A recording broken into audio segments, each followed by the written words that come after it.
basically Chelsea are in a weird predicament. You have two strikers who can score goals. That's already a problem. But one striker makes other players better. So one striker is now sort of like a attacking midfielder, creative guy, but plays as a striker.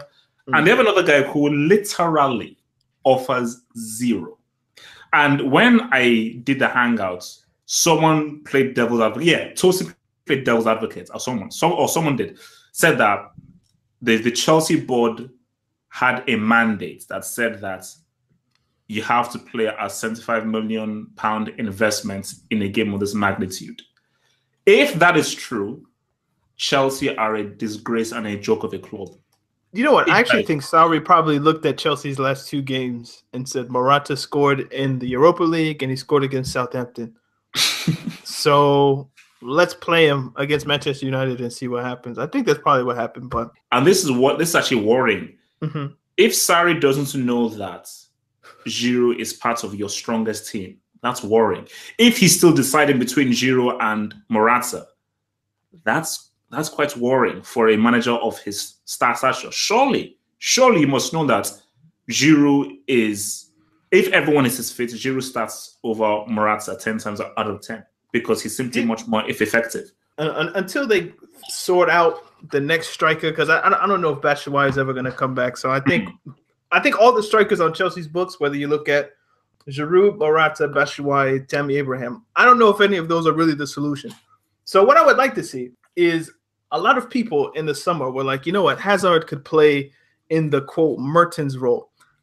I think people did that just because they're both Belgian. I don't know if that would really work in the same way, but I would like to see maybe Pedro play in that role because he has more of an eye for goal. He's kind of selfish in that way, and he's played kind of that role, if you will, just a kind of goal scoring forward. Here's the difference. So you play Willian, Hazard, Pedro, and but the difference that would work better. The difference is this. Napoli's midfield worked really well. So because like Hamsik, Alan, and Jorginho were really good and worked really well, it meant that Mertens only had to just score. That's all he had to do. Hazard has to do more than just score.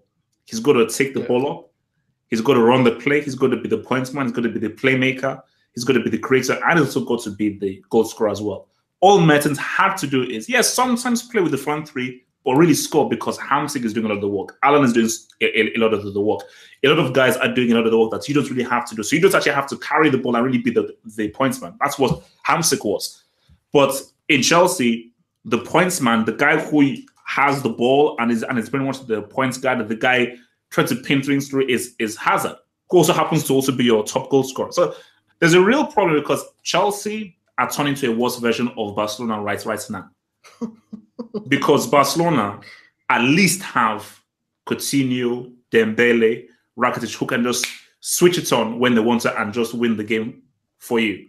But Messi is doing a lot of the work.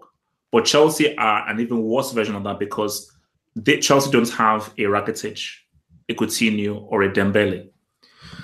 Like Hazard is by quite considerable distance the best attacking player in the team by quite a way.